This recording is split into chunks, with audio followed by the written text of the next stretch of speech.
Welcome to this edition of Research Connection. Joining me today is Dr. Greg Lewbart and Emmy Retter. So let's start with a little bit about you two.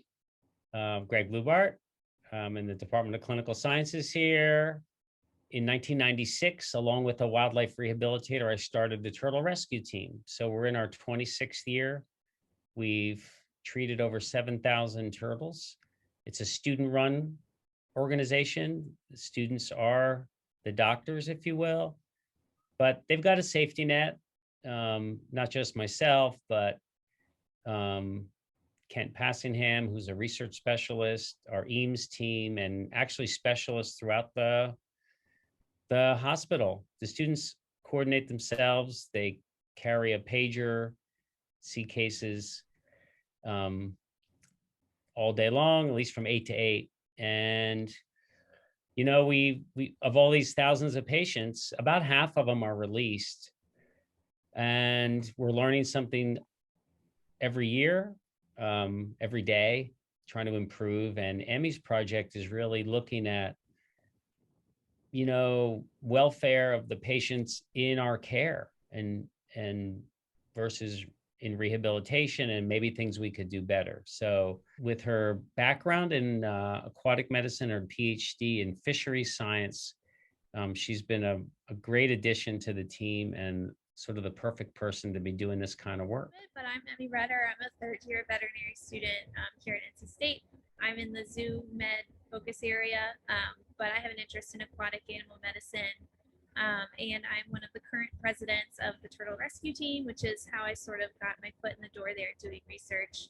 I got my master's here at NC State in physiology and worked with Dr. Gadsby. And then I went and did my PhD at Illinois and did some work with reproductive biology and fisheries biology.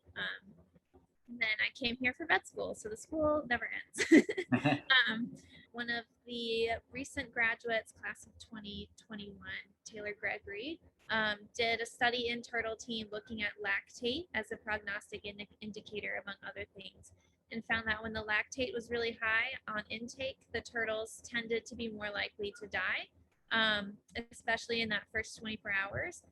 And so I remember hearing about that and sort of thinking about how lactate is kind of a downstream thing of the cortisol or corticosterone pathway. And so I started wondering, does this lactate concentration that gives them such a bad prognostic outcome have anything to do with stress? And the original idea was actually to look at stress responsiveness. So you can measure corticosterone, which is cortisol for turtles. You can measure it at baseline. So if you get it within 3 minutes of approaching the turtle's enclosure, you can get a pretty good insight into what their baseline stress hormones are. And then you can measure it 30 minutes to an hour or more hours later and see how that hormone moves over time. And so the difference between that baseline and the stress-induced stress hormone levels are what's known as stress responsiveness. But when we did that pilot study, we found that actually all of the turtles in the hospital, their baselines were just so high that you couldn't even see any sort of stress responsiveness. They're just stressed all the time, indicating that just being in the hospital environment was incredibly stressful for them. So just for logistic reasons, we kind of tossed the responsiveness thing and said, we'll just measure their baseline over hospitalization. And so we've started that this summer, and we have 2 grants for this project. So the Triangle Community Foundation Hitchings Award is funding this, and the Morris Animal Foundation is also funding this, and we're very grateful for that. So basically now we measure stress hormones on day 1 when they come in at 24 hours and then weekly for up to a month. And we're finding that they are pretty stressed when they come into the hospital. And it's still true that when the lactate is high, they tend to not do as well. And so we've just seen some really interesting like syndromes in our turtles that come from just being hospitalized. And I think it's just from probably not having the best husbandry conditions. Being in a hospital, it's not outside. Like there's so many turtles, it's just not possible to give them their ideal husbandry.